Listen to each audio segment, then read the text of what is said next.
Hola, bienvenido a esta nueva tutoría. Recíbela y llévala también en tu dispositivo móvil o tableta. Recuerda, somos tutorías.co. Comillas.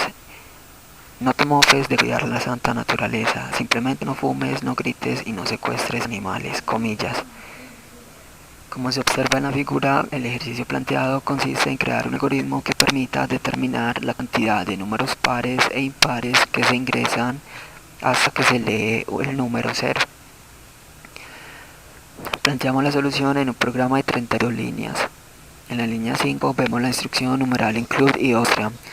Iostream es una librería que permite efectuar operaciones de entrada y salida de datos. En la línea 6 vemos la instrucción numeral include conio.h. Conio.h es una librería que también permite efectuar operaciones de entrada y salida de datos. Entonces, cuando usted necesite mostrar información por pantalla, eso representa una salida de datos. Y cuando usted necesite capturar información que el usuario ingrese, eso representa una entrada de datos. Entonces, para realizar operaciones de entrada y salida de datos, va a incluir una de estas dos librerías. En la línea 8 vemos la instrucción using namespace std. Con esta instrucción estamos indicando al compilador que vamos a usar el espacio de trabajo estándar de C++. De esta manera podremos programar de manera más flexible. Si no incluimos esta instrucción, lo que pasa es que vamos a tener que usar nuestro propio espacio de trabajo. Y en ese caso entonces tendremos que ceñirnos a la semántica de programación estricta de C++. Entre las líneas 10 y 32 vemos el main.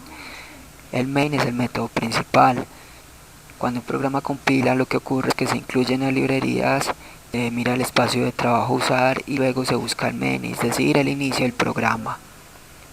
En la línea 12 vemos cómo se declaran tres variables de tipo entero.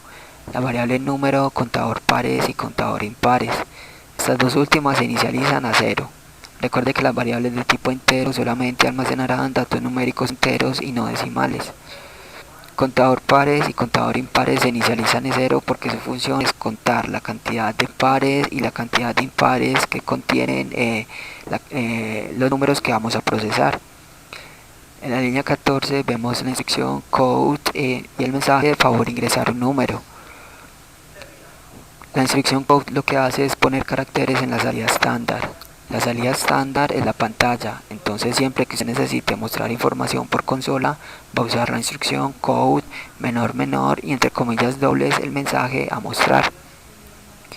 En la línea 15 vemos la instrucción sin mayor número.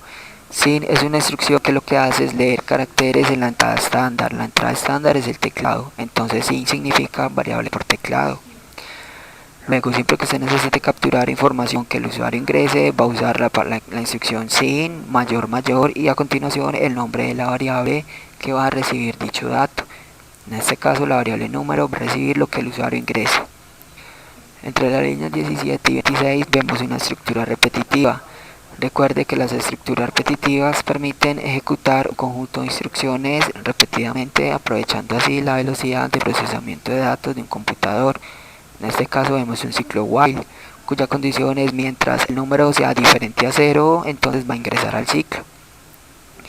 Dentro del ciclo entonces, entre las líneas 19 a 22 vemos una sentencia condicional. Recuerde que las sentencias condicionales permiten tomar dos o más caminos alternativos en un programa. En este caso vemos la condición, línea 19, si el número módulo 2 es igual a 0, entonces en caso de ser cierto, línea 20, al contador pares le va a asignar contador pares más 1.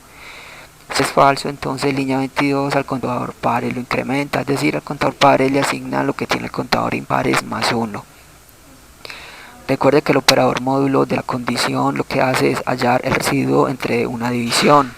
Si el residuo es 0, quiere decir que la división es exacta, quiere decir que los números son múltiplos entre sí. Entonces, usted usando el operador módulo va a poder determinar si un número es múltiplo de cualquier otro número, o si un número es par o no. En este caso, si un número es par, quiere decir que el número sea múltiplo de 2. Por eso la condición, si el número módulo 2 es igual a 0, quiere decir que la adición es exacta, luego los números son pares, y por eso incrementamos el contador de pares. Pero si no es 0, quiere decir que el residuo no es 0, luego es un número impar. En la línea 24 vemos la instrucción code, favor ingresar un número, y en la línea 25 lo capturamos nuevamente en la variable número. Esto lo hacemos dentro del ciclo. Recuerde que se sale del ciclo cuando ingrese el número 0, pues esa es la condición del problema. Al salir del ciclo, entonces, en la línea 28 vemos el mensaje: cantidad de números pares, contador pares, y cantidad de números impares, contador impares. Recuerde que code permite mostrar por pantalla texto o variables. Para separar el texto de las variables usamos los símbolos de menor.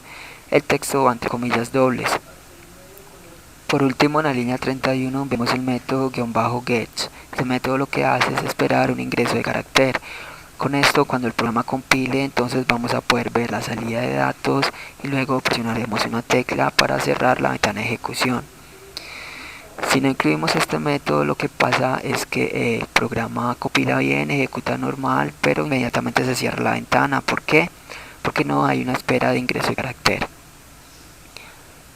Esta fue la tutoría del ejercicio: crear un algoritmo que permita determinar la cantidad de números pares e impares que se ingresan hasta que se lee el número 0.